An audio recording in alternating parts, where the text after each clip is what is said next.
For 3 years, one answer explained everything about Temu: a shipping loophole. Packages worth under $800 entered the United States duty-free, so a factory in Guangdong could undercut anyone. That loophole is dead. It's been dead over a year. Temu is still cheap. The rule was called de minimis. A package worth under $800 came in without duty and without a formal customs entry. It existed because collecting a few cents on a hair clip cost more than the few cents. Temu was built on top of it. Every order shipped as its own small parcel, straight from a Chinese warehouse to your door, and the duty line on that parcel read 0. Then it stopped. On May 2, 2025, an executive order ended de minimis for packages from China and Hong Kong. On August 29th, the suspension was extended to every other country. And in February 2026, when the Supreme Court ruled the president couldn't impose those tariffs under emergency powers, a separate order signed the same day kept the de minimis termination alive anyway. So the loophole didn't narrow. It closed twice and then survived the ruling that should have reopened it. Which leaves the question, almost nobody went back and asked, if that was the reason Temu was cheap, why is Temu still cheap? Here's the answer, and it lands now, because nothing after it makes sense without it. The loophole was never the reason. It was a discount sitting on top of the reason. The reason is a bidding system that runs every Monday in which factories compete against each other to sell you the same object for less. And that system never stopped running. Prices on Temu did rise. For a stretch, they rose sharply. What they didn't do was collapse, because the machine underneath was never the duty line. It was the auction. Start with something that sounds small. On Temu, the seller doesn't set the price you pay. The platform does. Temu launched with what it calls a fully managed model. A factory doesn't build a storefront, write listings, run ads, or answer customer emails. It ships goods to a Temu warehouse and hands over the one thing a normal business never surrenders: pricing authority. In March 2023, Temu formalized how that price gets chosen. It's a reverse auction. An ordinary auction pushes a price up. A reverse auction pushes it down. Temu names the product, suppliers submit what they would accept, and the lowest bid wins the listing. Bids run weekly. Monday. If two factories make a nearly identical phone stand, only the cheaper one gets shelf space. The other isn't merely outsold, it's restricted from restocking and from updating its listings until the following Monday, when it can bid again. Think about what that does across a year. 52 rounds. Every round, the floor moves down and stays down. And the auction is only the entry fee. If a $10 product sells out, Temu's buyers ask other suppliers who can make the same thing for $8.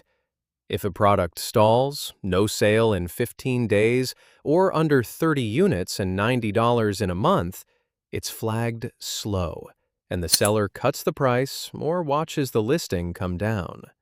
A factory seller in Suzhou described it to Chinese business press. His supply price had to undercut what the same item fetched on China's domestic wholesale platform, or it wouldn't clear price verification. His unit prices were under $5.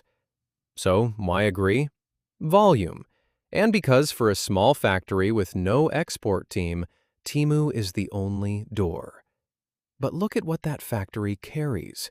Manufacturers deliver into the warehouse and keep the risk.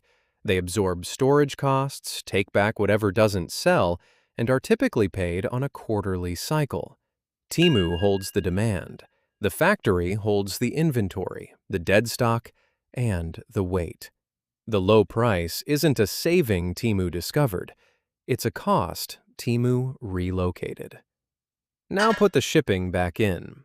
Moving one parcel used to run roughly $1 from factory to Chinese warehouse, split between Temu and the merchant.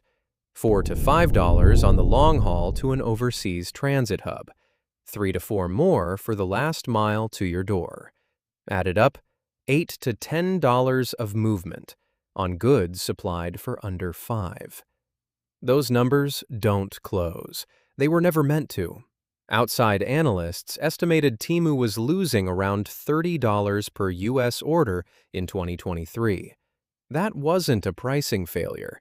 That was customer acquisition, billed to logistics. So what actually changed for you when the loophole died? Your price changed. Temu passed the new import costs through almost entirely. Bloomberg found import charges that on some items exceeded the value of the product. Depending on the tariff code, added charges commonly land between 25% and 60% of the listed price. Watch for this part. Those charges usually don't appear on the product page. They appear at checkout, after you've decided. Nothing is hidden. The number is right there before you confirm. It's simply placed at the point where you're least likely to reconsider. Then Temu moved the goods, shifting U.S. orders to local fulfillment through sellers holding stock inside the country.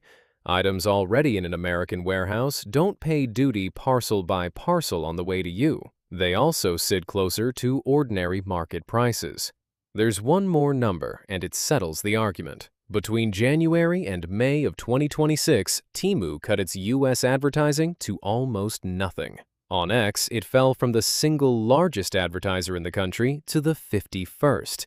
95% gone. YouTube down 74%. TikTok down 74%.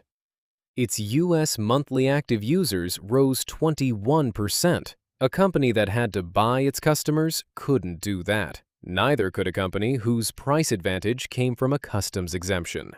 What people came for was never the duty line. It was a catalog priced by 52 auctions a year, and that catalog still exists. So, is Temu still cheap?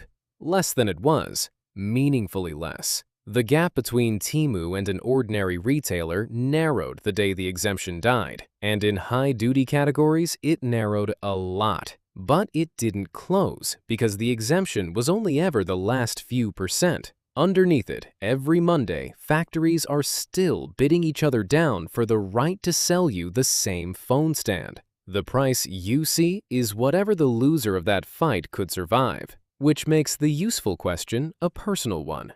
Open your last Temu order. Look at what you paid, then at what the import line added at checkout.